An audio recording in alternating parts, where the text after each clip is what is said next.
Hello दोस्तों, कैसे हैं आप सब। उम्मीद करता हूं दोस्तों आप लोग अच्छे होंगे, बढ़िया होंगे, आपकी लाइफ में सब कुछ अच्छा चल रहा होगा। दोस्तों कहने को तो पूर्वोत्तर में स्थित अरुणाचल प्रदेश में पूरे भारत में सबसे पहले सूर्य का उदय होता है, लेकिन आजादी के बाद करीब 65 सालों तक अरुणाचल प्रदेश और आसपास के राज्यों के लोगों ने सूरज की उस चमक का अनुभव नहीं किया जिसके वो असली हकदार हैं। इसका पूरा फायदा चीन जैसे देशों ने भरपूर उठाया और अरुणाचल प्रदेश, सिक्किम आदि राज्यों के पास तेजी से विकास कार्यों को अंजाम दिया। लेकिन आज दोस्तों नॉर्थ ईस्ट के राज्यों में तेजी से विकास देखने को मिल रहा है। Road connectivity, air connectivity, telecom connectivity सहित मेनलैंड इंडिया से इन राज्यों को कनेक्ट किया जा रहा है। नॉर्थ ईस्टर्न स्टेट्स का विकास मोदी सरकार की टॉप प्रायोरिटी रही है। आखिर कैसे नरेंद्र मोदी जी और उनकी पार्टी ने नॉर्थ ईस्ट के हालात बदले, क्यों आज नॉर्थ ईस्ट के राज्य भारत के लिए इतने महत्वपूर्ण साबित हो रहे हैं, आखिर इन राज्यों के विकास से भारत को क्या फायदा होगा, इन सब के बारे में दोस्तों आज हम बात करने वाले हैं। बस आप बने रहिए इस वीडियो में एंड तक हमारे साथ। सबसे पहले नॉर्थ ईस्ट के राज्यों की कुछ विशेषताएं आपको बता देते हैं। भारत के कुल जंगलों में से 25% जंगल केवल नॉर्थ ईस्ट में मौजूद है। नॉर्थ ईस्ट में एशिया का सबसे साफ गांव मोलिनोंग स्थित है। दुनिया का सबसे बड़ा रिवर आइलैंड माजुली भी नॉर्थ ईस्ट के असम में मौजूद है। नागा बटालियन की आर्मी दोस्तों इतनी बहादुर है कि उनका नाम सुनकर ही दुश्मन की सेना थर थर कांपने लगती है। सिक्किम भारत का फर्स्ट ऑर्गेनिक फार्मिंग स्टेट है और अन्य नॉर्थ ईस्ट के राज्यों में भी जैविक खेती को बढ़ावा दिया जा रहा है। नॉर्थ ईस्ट की दोस्तों कई जनजातियां ऐसी हैं जहां महिलाएं घर की प्रधान होती हैं। अगर भारत में जेंडर इक्वलिटी का बेस्ट एग्जांपल देखना चाहते हैं ना, तो एक बार नॉर्थ ईस्ट राज्य जरूर विजिट कीजिए। इसके अलावा नॉर्थ ईस्ट इंडिया के सभी राज्य प्राकृतिक सुंदरता से भरे पड़े हैं। हिमा दास, मैरी कॉम, मीराबाई चानू, भाईचुंग भूटिया और दीपा कर्माकर जैसी न जाने कितनी sports personalities north east India से ही ताल्लुक रखती है, जिन्होंने भारत का मान और गौरव बढ़ाया है। इन सब के बावजूद पिछली सरकार ने नॉर्थ ईस्ट को पूरी तरह से इग्नोर किया था। पिछले कई सालों से चीन इन राज्यों की तरफ टकटकी लगाए देख रहा है। चीन की नजर अरुणाचल प्रदेश, सिक्किम सहित सभी नॉर्थ ईस्ट राज्यों पर है। इन राज्यों के आसपास चीन ने शहर बसाने शुरू कर दिए हैं, साथ ही मिलिट्री बेस कैंप भी बना लिए हैं। डैम और हाईवेज का निर्माण भी चीन ने इन राज्यों के पास कर लिया है। लेकिन मोदी सरकार ने चीन को साफ मैसेज दे दिया है कि वो भारत की 1 इंच जमीन भी दुश्मन को नहीं देने देंगे।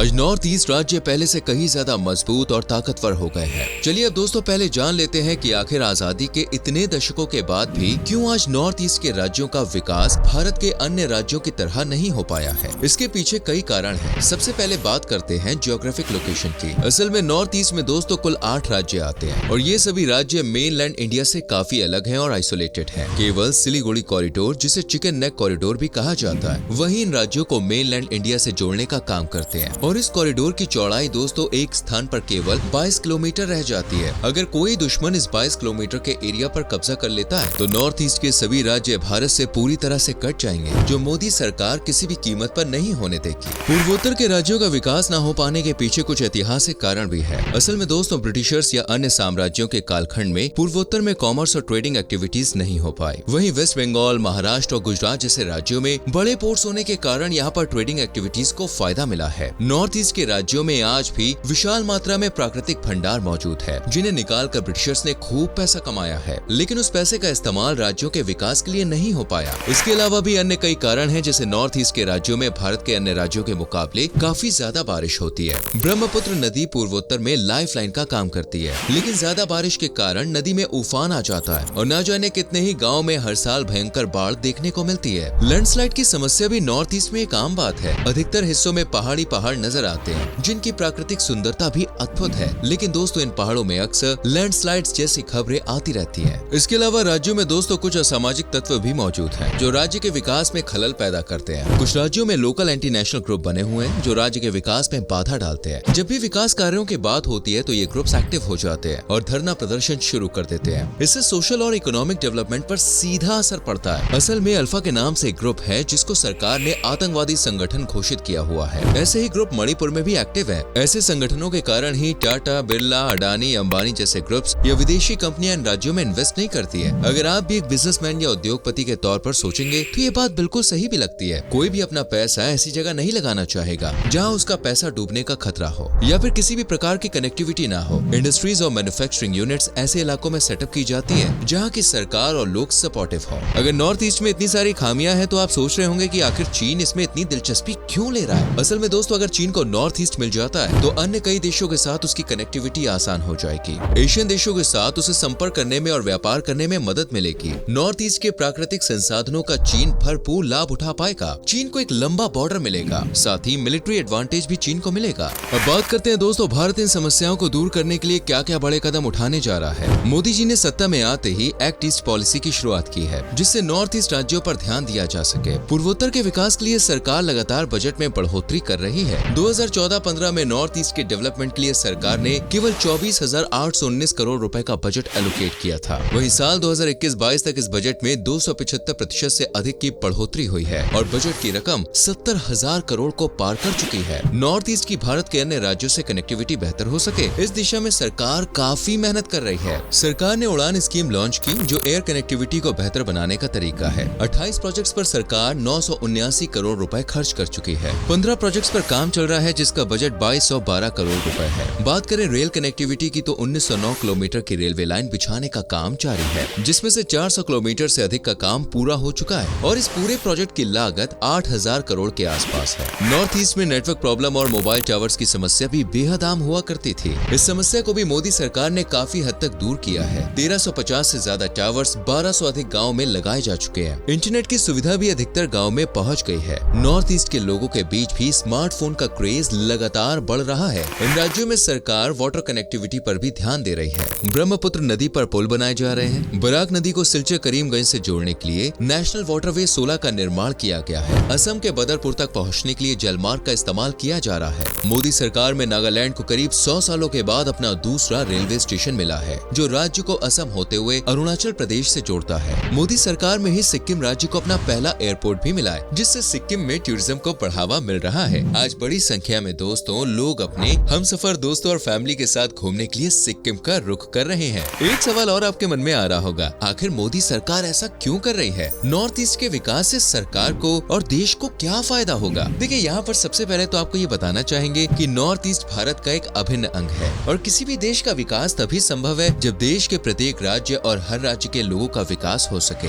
एक सफल सरकार वही है जो सभी राज्यों पर बराबर फोकस करे। हालांकि इन राज्यों के विकास से देश को कई प्रकार का लाभ भी मिलेगा। नॉर्थ ईस्ट इंडिया के जरिए भारत एशियन देशों के साथ संबंध मजबूत करना चाह रहा है। नॉर्थ ईस्ट से म्यांमार तक multi modal transit transport system develop किया जा रहा है। इसके जरिए भारत की एक्सटर्नल कनेक्टिविटी बढ़ेगी। जापान कई नॉर्थ ईस्ट के प्रोजेक्ट्स में इन्वेस्टमेंट कर रहा है। IMT हाईवेज के जरिए इंडिया, म्यांमार और थाईलैंड को जोड़ा जाएगा। इन सब के अलावा दोस्तों नॉर्थ ईस्ट के जरिए भारत की GDP 5 ट्रिलियन आंकड़े को बहुत जल्द पार कर सकती है। भारत की कुल 18% हाइड्रोकार्बन के रिसोर्सेज नॉर्थ ईस्ट में ही मौजूद है। इनके जरिए अन्य देशों पर भारत की निर्भरता कम होगी। नॉर्थ के राज्यों में 50,000 मेगावाट बिजली उत्पादन करने की क्षमता है। 190 million cubic metres natural gas का भंडार मौजूद है। 900 मिलियन टन से ज्यादा कोयला नॉर्थ ईस्ट के खानों में मौजूद है। 500 मिलियन टन से ज्यादा नेचुरल ऑयल का भंडार भी नॉर्थ ईस्ट में है। साथ ही मिनरल रिसोर्सेज के मामले में भी नॉर्थ ईस्ट के राज्य पीछे नहीं है। 5000 मिलियन टन से अधिक का तो सिर्फ लाइमस्टोन यहाँ पे मौजूद है। कई प्रकार के aromatic plants, medical plants, herbs, bamboo, jute भी नॉर्थ ईस्ट में बड़ी संख्या में मौजूद है। इन सब का अगर सही तरीके से इस्तेमाल किया जाए तो भारत बहुत कम समय में ही यहाँ पर एक लंबी उड़ान भर सकता है। इससे सिर्फ नॉर्थ ईस्ट को ही नहीं बल्कि पूरे देश को बहुत फायदा मिलेगा। नॉर्थ ईस्ट के राज्यों के जरिए अगर भारत विदेशी व्यापार को बढ़ावा देता है तो यहाँ पर रोजगार के अवसर भी पैदा होंगे। नॉर्थ ईस्ट में MSME सेक्टर के जरिए ग्रोथ और इक्वालिटी पर ध्यान दिया जा रहा है। कई रिपोर्ट्स में ये बात सामने आई है कि छोटे एंटरप्राइजेस मिलकर बड़ी कंपनियों से ज्यादा आउटपुट देते हैं और GDP में भी मजबूती प्रदान करते हैं। नेशनल बैम्बू मिशन और स्किल डेवलपमेंट मिशन से